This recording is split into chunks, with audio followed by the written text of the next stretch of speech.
আছেন সবাই? আমার নতুন একটি ব্লগে আপনাদের স্বাগত জানাই। আজ বৃহস্পতিবার, বিছনার চাদরটাও সকাল সকাল পাল্টে নিচ্ছি।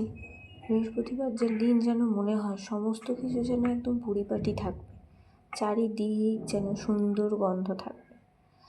আগের দিন রাতে ছেলে খুব বায়না করছিল, কান্না করছিল, ছোট তো, তাই রাতের বাসনগুলো মেজে উঠতে পারিনি।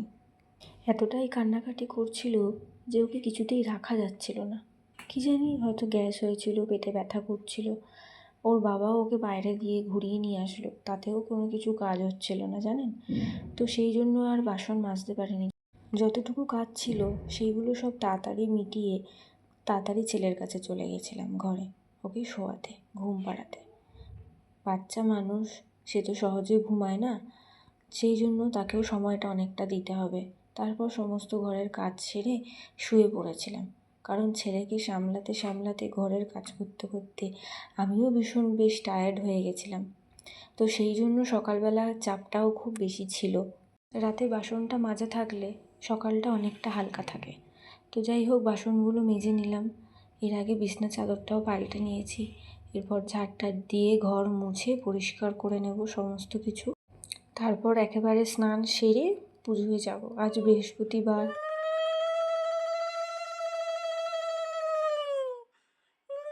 পুজো শেষ করে যেন একটা আলাদাই শান্তি পাওয়া যায়। বৃহস্পতিবারের পুজো দিয়ে যেন এতটাই শান্তি পাওয়া যায়, মন এতটাই শান্ত হয় বলে বোঝাতে পারবো না। দেখুন, পুজো শেষ করে এসে আমার ছেলের পাপার খাবার বসাচ্ছি। 5 রকম সবজি দিয়ে আজকেরও একটা মাছের ঝোল করব। এখানে আমি সবজি দিয়েছি 2-3 রকমের, দিয়ে একটু জিরে গুঁড়ো, ধনে গুঁড়ো, হলুদ, নুন অল্প অল্প করে দিয়ে সেটাকে ভালো করে মিশিয়ে নিয়ে এদিকে দেখুন ওর মাছ ভাজাটাও রেডি করে নিচ্ছি। মাছটা ভাজা হয়ে গেলে প্রেসার কুকারের মধ্যে মাছ দুটো দিয়ে দেব। দিয়ে দিলে বেশ কিছুটা সিটি পড়ে গেলেই পাপার মাছটা কিন্তু তৈরি হয়ে যাবে। এই দেখুন, মাছটা ভেজে কিন্তু সবজির মধ্যে আমি দিয়ে দিয়েছি। এদিকে দেখুন, আমাদের তরকারির মাছ ভেজে নিচ্ছি। আজকে করব একটু পাঁচমিশালি সবজি দিয়ে মাছের চচ্চড়ি। মাছটা প্রথমে ভেজে নিলাম। তারপর তেলের মধ্যে একটু সাদা জিরে ফোড়ন দিয়ে পেঁয়াজ একটু ভেজে নিচ্ছি অল্প করে।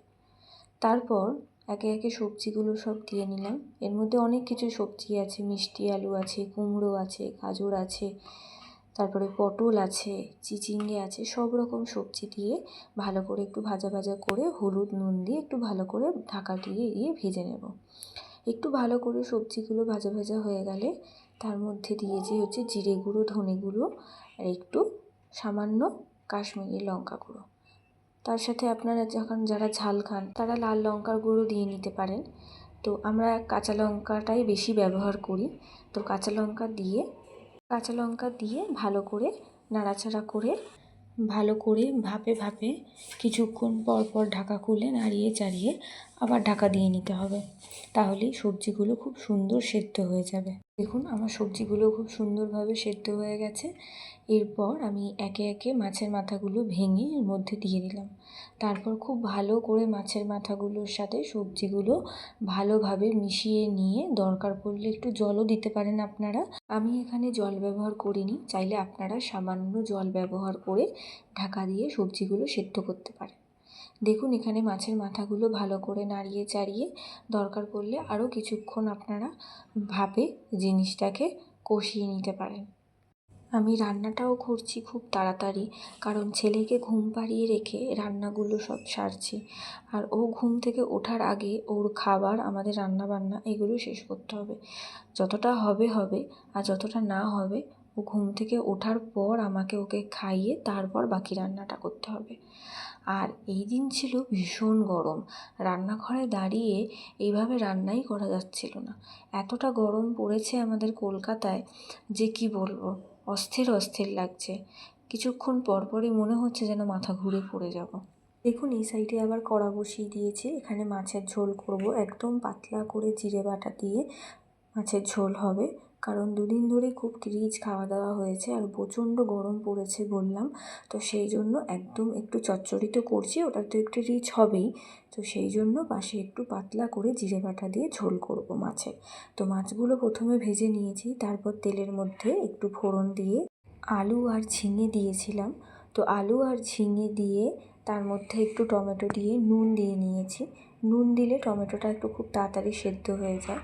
তো নুন দিয়ে নিয়েছি, তারপর একে একে জিরে গুঁড়ো, ধনে গুঁড়ো, হলুদ দিয়ে ভালো করে মশলাটা কষিয়ে নিচ্ছি।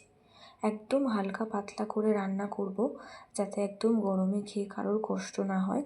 আর তার সাথে দিয়েছি দুটো কাঁচা লঙ্কা আর আদা বাটা। আদা বাটাটা দেওয়ার পর ভালো করে মশলাটা কষিয়ে নেব। কষিয়ে নিয়ে যখন একটু তেল ছেড়ে যাবে, তার মধ্যে দিয়ে দেব একটু গরম জল।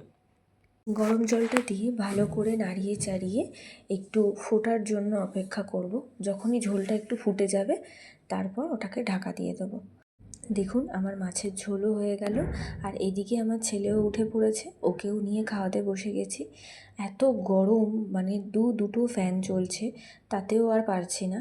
ছেলেকে খাওয়াতে বসে গেছি, ওকেও ভুলিয়ে ভালিয়ে আমাকে খাওয়াতে হচ্ছে। এদিকে বক বক করে তো ছেলেকে খাওয়াচ্ছি, খাওয়াতে খাওয়াতে দেখছি আকাশে কালো মেঘ করে এসেছে, যেন এক্ষুনি বৃষ্টি নামবে।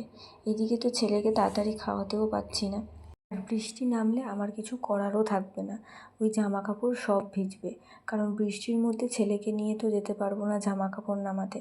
এই দেখুন, বলতে বলতে ছেলেকে খাইয়ে ওকে নিয়েই দৌড়েছি ছাদে জামা কাপড় তুলতে। এসে দেখছি একদিকটা পুরো কালো হয়ে রয়েছে, যেন এক্ষুনি বৃষ্টি নামবে, আর আরেক দিকটা পুরো রোদ। এমন অদ্ভুত ওয়েদার। দেখুন ছাদ থেকে জামা কাপড়গুলো নিয়ে এসে সোজা খেতে বসে গেছি। তখন বাজে দুপুর 3টে। আর পারছি না, পেটে ইঁদুর দৌড়াচ্ছে তো। তারপর খেয়ে উঠে দেখছি রান্নাঘরের এই অবস্থা। যাই হোক, রান্নাঘর পরিষ্কার তো করতে হবে।